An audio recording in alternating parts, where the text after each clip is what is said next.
Hi, my name is Dave Pullen. I'd like to welcome you to Portland Film Beat.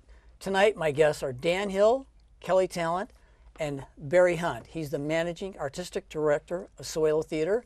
They're here to talk about Aunts and Buell, the film that they made. Aunts and Buell was originally a stage play by Tanya Myron. Barry Hunt adapted it for film with, who was your friend who did that? Jeb Pearson. Tell us all about it, Barry. The premise. Well, the full title is The Further Adventures of Aunts and Buell in No Man's Land. That is the title of the play, and it's the title of we couldn't put that all at the top, though. Exactly. Exactly. So that's the complete title, written by Tanya Myron, and she gave us permission to make it into a film, and I collaborated with Jeb Pearson for probably at least a year, kind of adapting an extension of the story. The dialogue is phenomenal, and then extension of the story into a cinematic version. Okay, great. It's a post-apocalyptic love story, basically, and so the post-apocalyptic nature of it created the need for an original world, and we did a lot of collaborating with Jeb to lay out some ideas, and then a large design team came in to kind of create this futuristic culture. Since we're talking about it, you had a large team. I was going to ask that later, but how many people were involved in the whole thing? Well, actors alone were 42. Wow. It's really a small film, ultimately. It's 4 leading characters and 2 kind of secondary leads.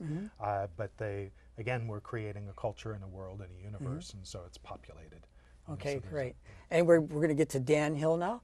Dan, tell us a little bit about your background, where you got your training, and then I also want you to tell us about your character in the film and how you got into the character.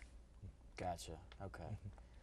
So my background is I studied in Chicago doing a lot of improvisational theater, and then when I moved to Portland, I met Barry and auditioned for a play and liked what he was about, and so I started training under him.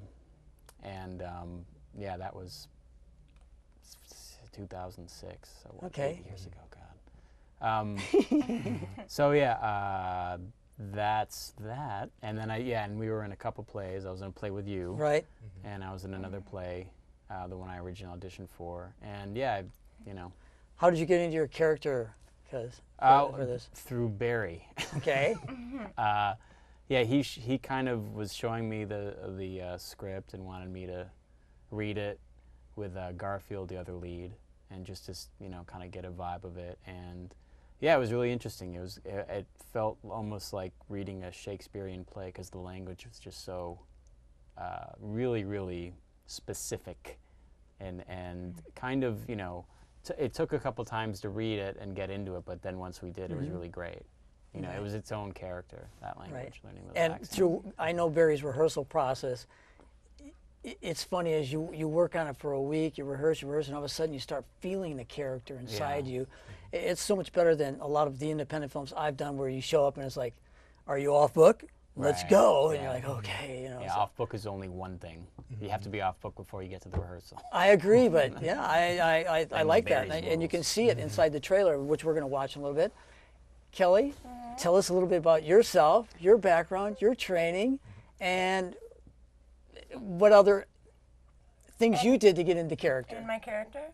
I started studying theater about 20-something years ago at PSU, and then I just started acting in the Portland theater community, which is where I met Barry, probably about 20-something years ago, and I just started working a lot in the theater, so that kind of gave me my training ground. Okay. And immediately I felt a connection with Barry, and then was a part of when he wanted to start Soelo Theater. Right.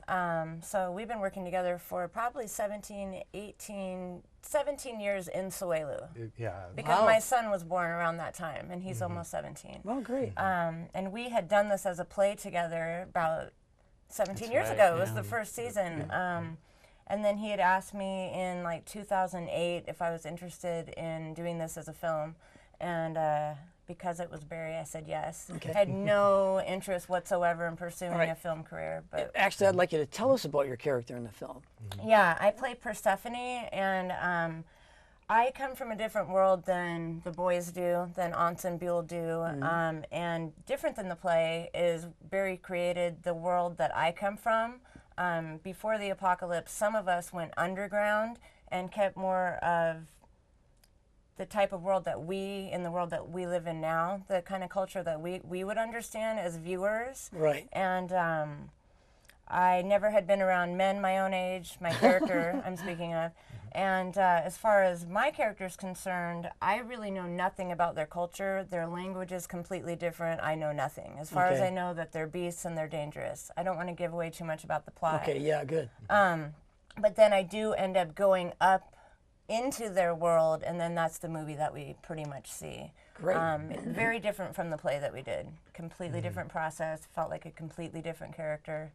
Nice. Yeah. Okay, Barry, since you had so many people involved and you had a choreographer, we're going to talk about later, and we're also going to talk about the music that you had done for it. How did you get funding for a film like that?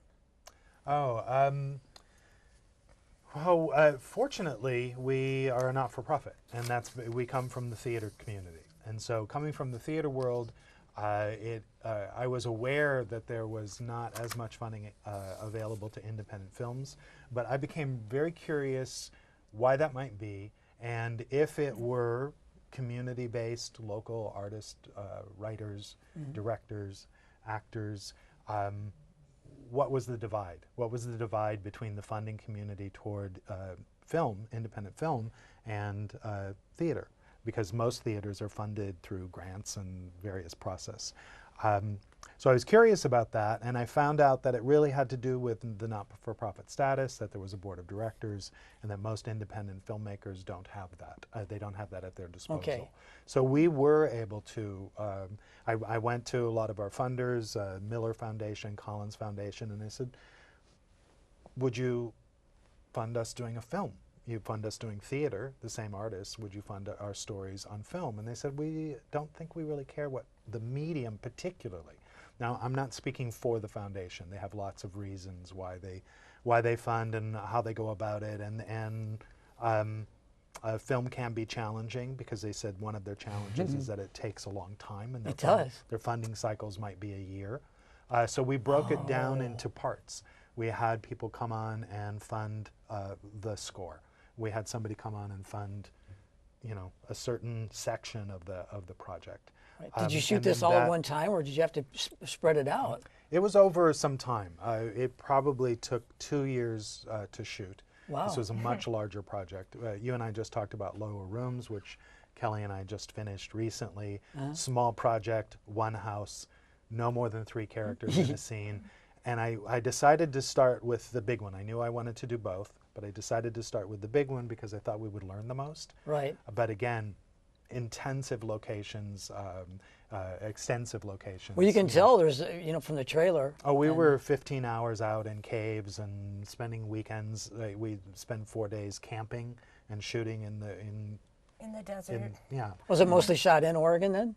It was all, Oregon and Washington. So Okay. a lot of, like this property in this, that's behind us here is at the Maryhill Museum, which is in upstate Washington, just about 2 hours out on the Washington side of the river. And they provided their property to us for 2 weeks.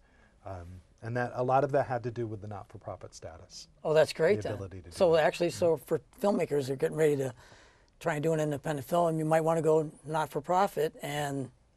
There's a process. funding. You have to get your status, your not-for-profit status. You have to get a board of directors. It's not something that you can go apply to like an LLC. But I appreciate you giving the audience that information. It's an opportunity that Right. you can explore. Would you be willing to guide another filmmaker in that if they got a hold of you through Suelo? I know I'm putting you on the line here. That's a lot of mentorship, but I would certainly have a conversation about it. Conversation is all they need. That's all I would ask, actually. It's way too much, but a conversation is great. Since you did the play, then you did the film, what did you see different in doing the film as to the play? And you had to, Kelly talked about the difference. What was the difference for you in writing it? And what did the characters start talking to you in a different way as you were writing the screenplay? Because sometimes they do. I think, I don't know that was that the characters being different. You know, I was in it as an actor initially, and so that's the largest process difference. And then I'm a different director, so that's going to change how we approach the story. But I think when it was a play, one of the things that I heard often was that the language, what Tanya wrote, the language was so vivid and visual. It sparked your imagination. It was large. It was vast. You could see stars and skies and things like that. And just out of So you that could turn alone, a lot of it That visually. was part of the fun of that it. was part of the inspiration that it might make a good film, was to go in that direction. Okay. Yeah. All right, good. Dan, I'm going to ask you this question. Yes. What appeal do you think aunts and Buell will have for audiences? Well, it's kind of got that kind of 70s sci-fi vibe to it. 70 retro, right? Yeah. Okay, And, well- and I happen to like that. You know.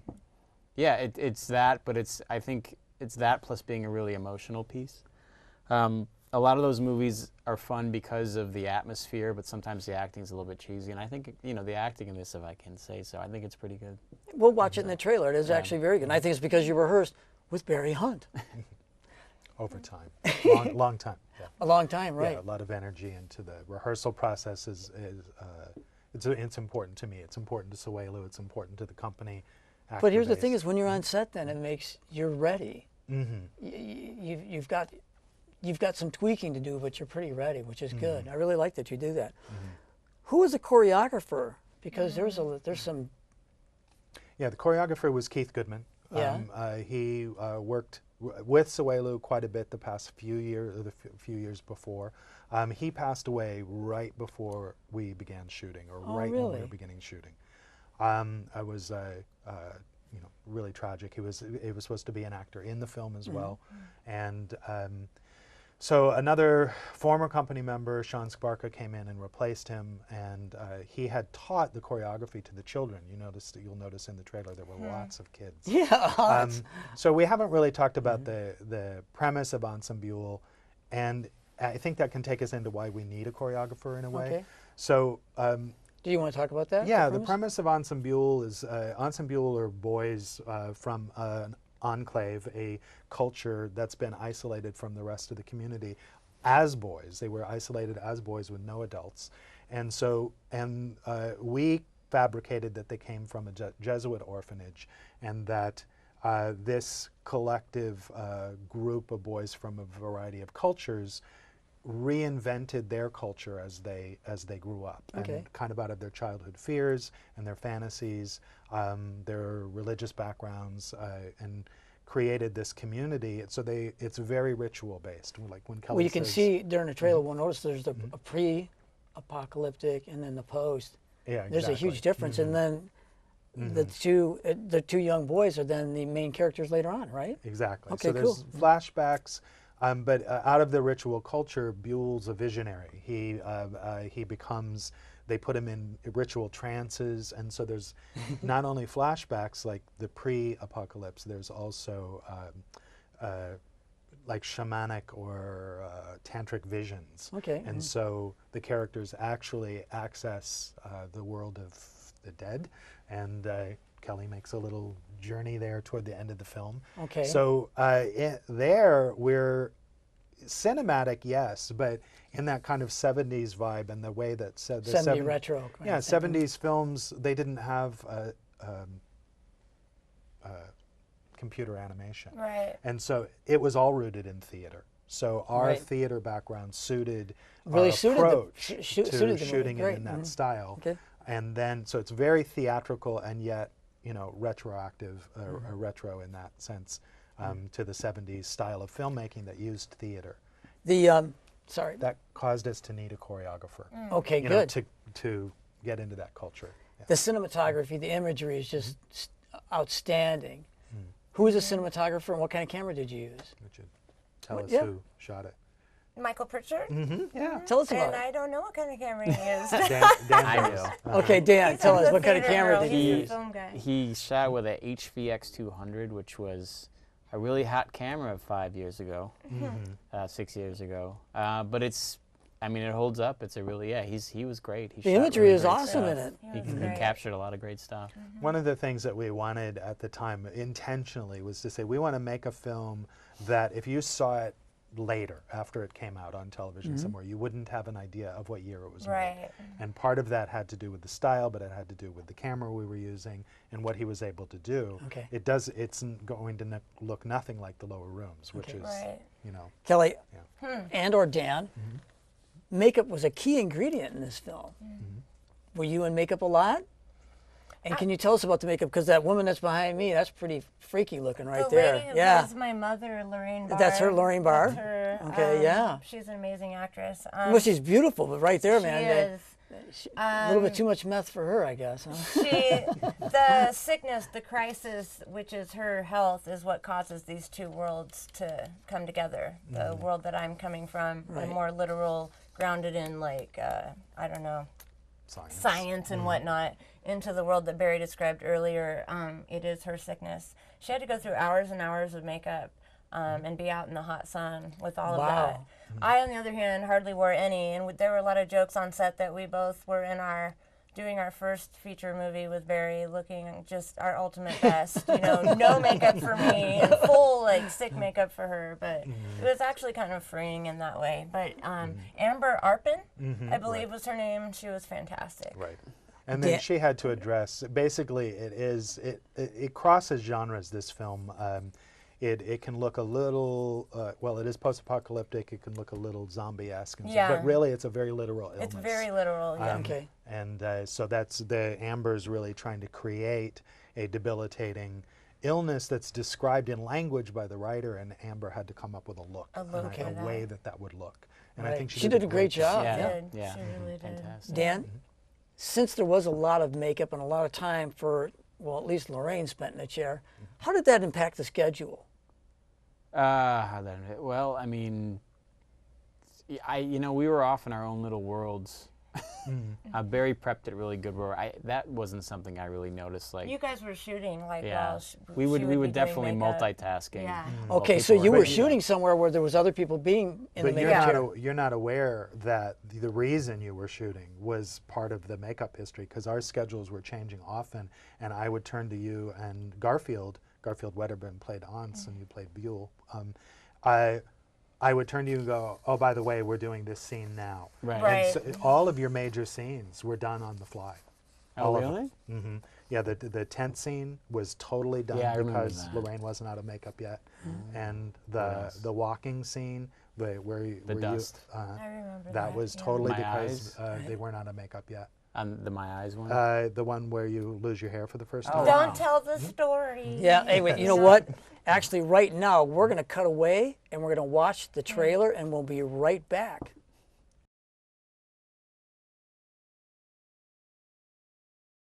Ok les enfants, on se réveille.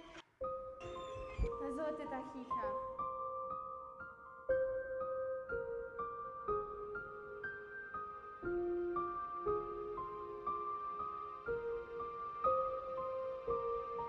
¿Me dejas mirar adentro?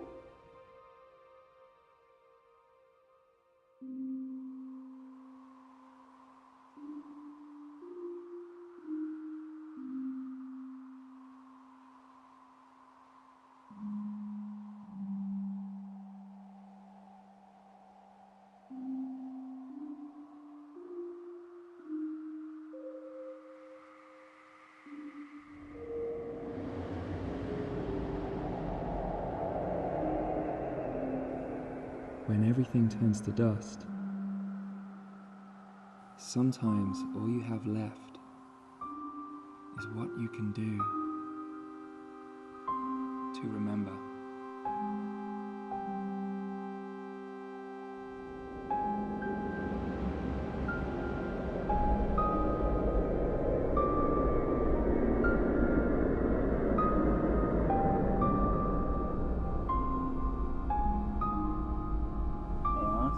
Yeah. It's juice. Don't know. Something nice. Green, maybe, and cool. Like green before the bush stuff? Yeah. Like, trees and things. You know, when things was green.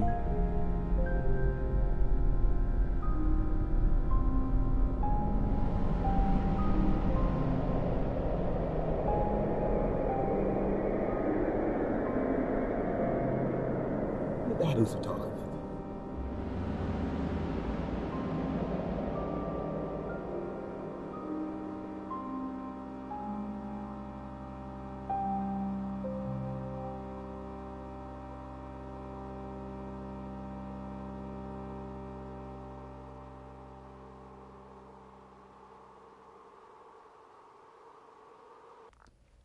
That was great because you can see the, the pre, with the boys together, and then the post, and I really liked it. I get a feel for the film, and we don't want to give away the ending, but I kind of got to ask. I'm not sure what happens during the apocalypse that causes them to go from normal kids to this desolate world. It's well, the apocalypse is we don't know exactly what happened. It's not the point. They just get particularly. left. Okay. Yeah, they're isolated in a cave. We definitely know that the world became wiped out. Not livable, maybe? Yeah, not livable. But it doesn't ever say this is it. This is what happened. We Okay. see before and after. We don't see it. Okay. And so it doesn't address that Okay, good. particularly. But you definitely see that they've been isolated for a long enough period of time that they've developed their mindset into a very specific language and culture. So the language that the men speak is a pidgin dialect that Tanya created. Okay. That's a Even combination our of a language variety is of languages. Oh, slightly different too. Right, We're okay. not- yeah. All right. Interesting. Barry, the film is going to premiere at the Northwest Film Festival, correct? It's the. Can you go ahead, tell the audience right to the camera. It's Let's the go to camera 2 here. It's the Northwest Filmmakers Festival, and it will screen on November 13th at the Witzel Auditorium at the Portland Art Museum at 8:45. Okay, and it right. will be our premiere, our local premiere. And so we're happy that they are providing that opportunity. Great. Was there just one camera person, or was there more? If you shot it over a period of time, I have to This is ask that. Michael. I shot. Yeah, Dan shot some B-roll. Did you? But Oh, great. So you had more than one Oh yeah, 'cause position. well, it's kind of we had to. Yeah, different hats. Michael was out of town, and I think I shot the church stuff. Which did that make it? It made it in the trailer. I don't know yeah. if it's in the movie. You or shot not. that? yeah, it's I definitely didn't some know. of I that. love that. Yeah, I love I like that. that. That was fun to shoot. But yeah, definitely Michael Pritchard was He was the main. Right. key, a key collaborator, a key partner Right. throughout. I don't work with a shot list, and so Okay. he and I fired every first AD that ever walked on the set, and so it was he and I collaborating every day, and that it was a amazing process. The very, very last shots, he said, it was just a beautiful moment, I thought. But because he said it tenderly, not with venom. He said, no one would ever make a film this way. He goes, but everything good about it is because you made it this way. That's great then. Yeah, it was That was just good, right. a nice appreciation for some of the unique qualities in the film that wouldn't happen working in a conventional environment. Okay. And there definitely will be people who will wish we had been a little more Right. conventional, but I do think some of its greatest assets are the unconventional approach. You know. Dan, tell us, what's your favorite part of filmmaking? What's my favorite part? Watching. No, come on, making the films. This is. I mean, are you asking me as a actor or What's your favorite part of filmmaking? favorite part? I mean, it's I would say acting, and the other part would be putting it all together as like an editor, watching the story come together. Right. Barry, what did you learn making this film as opposed to The Lower Rooms? Well, like I said, I did this one first, and so every part of this was learning, every aspect of it. And it was a great learning tool because of it. And I think Kyle Aldrich was a key partner as well. He's on the faculty at AI. And we were working on I think some of the post sound recently. And he said this project has been such an ongoing and amazing learning process for everybody that's been involved. Great. And so, you know, for most of us, it was the first feature. And it was your first feature. It was Lower mine, Rooms is actually your definitely. second. Exactly. And so anything that happened in the Lower Rooms already had a precedent. It was the second time. And it was a much simpler project. Okay. Yeah. Lorraine? My name's Kelly. Kelly. Lorraine is the woman behind me. I can't forget her. Look at her Sit staring at ready. me. Yeah. Kelly, I'm sorry about that. Kelly, what is your favorite part of filmmaking? Well, acting is the only part I know. Oh, really? Yeah. Yeah. I So have how no- do you, what do you appreciate or not appreciate comparing that to stage? It's a completely different creature. It's a completely different creature, and I really came to respect the differences in the process. I feel like just because you know what you're doing on a stage does not mean that those skills necessarily translate easily into film. It takes a little bit of honing and a little bit of work. I have another question for you, Kelly. Who's your favorite director, or who would be the director that you'd like to work with outside of Barry Hunt? In my fantasy land, Fantasyland, I'd say great. David Lynch, maybe. Okay. I love David that's a good Lynch. All right. Yeah. Who would be an A-list actor and or actress, both, that you would like to work with? Any age, but maybe 45 down, Marlon Brando. Oh, Especially in any kind of love scene. But no, in any Waterfront, scene. right? Yeah. okay. Definitely, yeah. Okay, so Dan, I'm going to ask you the same question. I got lost for a minute there. I'm back now. All right. What director would you like to work with?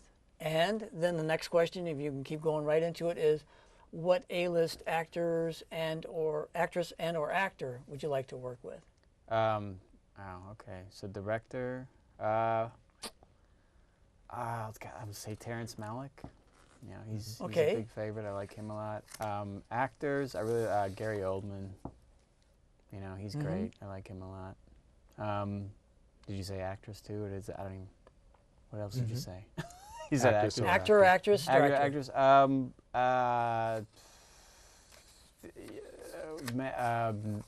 What's her name? Maggie. Gyllenhaal? No, not Maggie Gyllenhaal. the British actress. I can't think of her name. You guys know what I mean? The old.